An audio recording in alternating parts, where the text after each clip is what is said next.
তুলসী গাছ ওপরেই রেখেছি কারণ তুই একা কিনেছিস।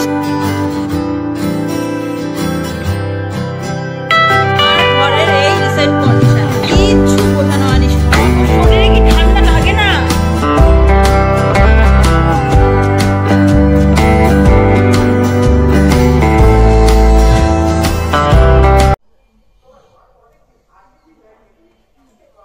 অনেকদিন পরে আজকে চেনা ছন্দে ফেরা, কতদিন মানে একটা 15 দিন আর কি এর মধ্যে ছিলাম, একটা অসুবিধার মধ্যে। আজকে চান টান করে একদম ফ্রেশ হয়ে রেডি হয়ে গেছি। আজকে থেকে একটা নতুন মানে ফ্রেশ শুরু আবার।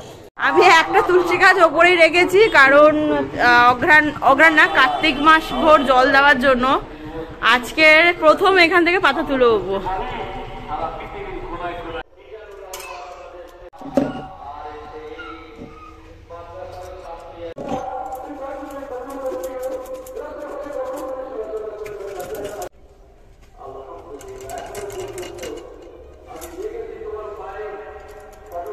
Hello everyone, welcome back to our channel ডিজ শ্লোক। আশা করি যেখান থেকে ব্লগটা দেখছো ভালো আছো, সুস্থ আছো আর সাবধানে আছো। ঠান্ডাটা যেন আজকে আমার একটু বেশি লাগছে। যাই হোক, চলো 8:30 মতো বাজে ব্লগটা শুরু করছি। আজকে একটু বেশ বেলা হয়ে গেছে, আজকে আমার উঠতে হেভি লেট হয়েছে। আপাতত আমাদের সাথে সাথে শ্লোক উঠে গেছে, ওকে আজকের আমি প্রথম তুলসী পাতার রস খাওয়াবো। কারণ এতদিন কার্তিক মাস ছিল আমি তুলসী পাতা তুলতাম না। কার্তিক মাসে যেহেতু তুলসী গাছটাকে খুব মানা হয়, তাই আমি প্রথম তুলসী পাতা তুলে দেখবো খাই কিনা। আশা করছি খেয়ে নেবে, কারণ মধু দিয়ে খেলে কেন খাবে না, মধুটা এমনি মিষ্টি।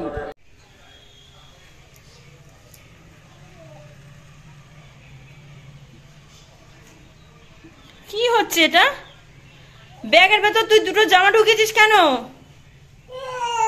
কালকে দেখেছে যে আমি ব্যাগে করে জামা নিয়ে মামার বাড়ি গেছি, সেটাই আবার দুটো জামা ঢুকিয়ে নিয়েছে।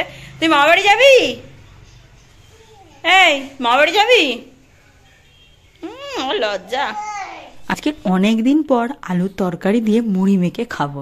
এতদিন নিরামিষ খেয়েছি, আজকের এই পেঁয়াজ আর শসা দিয়ে মুড়ি মাখাটা খুব অমৃতের সমান লাগছিল। বাঁশিটার কথা একবার যদি মনে পড়েছে, ব্যাস অমনি ও আয় বাজা বাজা, বাজাটা খুলিস না। ও বাবা, ও বাবা, এ কত জোরে বাজে! জোরে বাজাও, জোরে ফুঁদাও। ই আর বাজাবে? কে কিনে দিয়েছে বাঁশিটা? কে কিনে দিল? কে কিনে দিয়েছে, বাবা না মা? কে বাবা? শ্লোক, বাঁশিটা কে কিনে দিয়েছে? তুই একা একা কিনেছিস? মোটামুটি এখন ঘড়িতে বাজে 12টা। শ্লোককে ভাত খাওয়াচ্ছি। আজকের এতদিন পরে শ্লোককে মাছ দিয়ে ভাত দেব, দেখি খাই কিনা। এতদিন মাছ খাইনি, আর মাছের স্বাদ পেলে খাবে। কি হয়, বড্ড যেন লাইফে হেক্টিক হয়ে যায় এদের খাওয়ানো, এই সেই। শুধু খাওয়া তো নয়, এই মাছের কাঁটা বাজাটা যে জীবনে কি কঠিন আমার লাগে।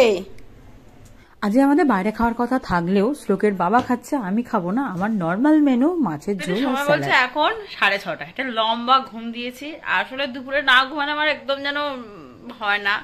যাই হোক, বেরোবো একটা মেরুন কালারের লিপস্টিক নেওয়ার জন্য। মানে আমি এতটাই ভুল করেছি, লিপস্টিকটা অনলাইনে অর্ডার দিইনি। আর আমার অনলাইনে লিপস্টিকের শেড কখনো ভালো হয় না, কি নিয়ে এত এত ঠিক মনের মতো মুখে ফোটে না। যাই হোক, কালকের আমার একটা দাদার রিসেপশন আছে, আমার পিস্তত দাদার যাবো, যার জন্য একটা লিপস্টিকের সেট লাগবে মেরুন, সেটাই আনতে যাবো। কিন্তু আমি বেরোচ্ছি পুরো বাড়ির জামা কাপড় পরে, এত ঠান্ডা।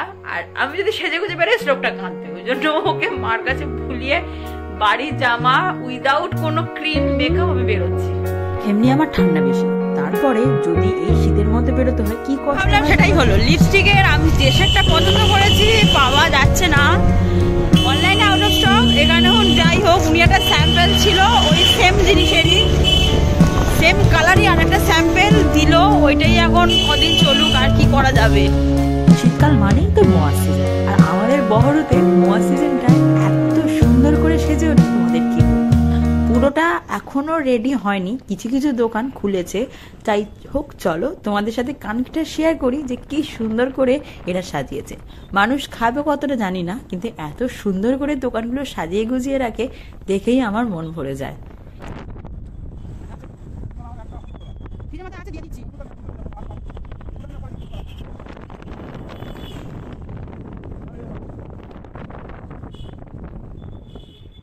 আমি সন্ধ্যা থেকে এতটাই ব্যস্ত ছিলাম যে আমি এখনো পর্যন্ত দুপুরে শুয়েছি, বিছনা গোছাইনি, জামা কাপড় পর্যন্ত পাট করিনি, ঘড়িতে বাজে 11:30। আর ঘরের এই রিসেন্ট কন্ডিশন, কিচ্ছু গোছানো হয়নি, সব এলো মেলো ছন্ন, মানে তছনছ হয়ে আছে। আর এই যে আরেকজন 14 বার খাটে উঠছে, 14 বার খাট থেকে নামছে, দেখো। ওর শরীরে কি ঠান্ডা লাগে না? ও নিজে নিজে পড়বে, এইটুকু বয়স থেকে সব নিজে পড়বে, খাবে নিজে, ছড়াবে বেশি।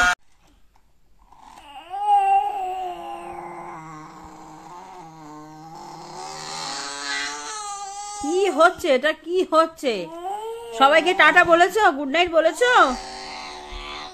একটু গুড নাইট, টাটা, হাত টাটা দিয়ে দাও, টাটা দিয়ে দাও, টাটা টাটা।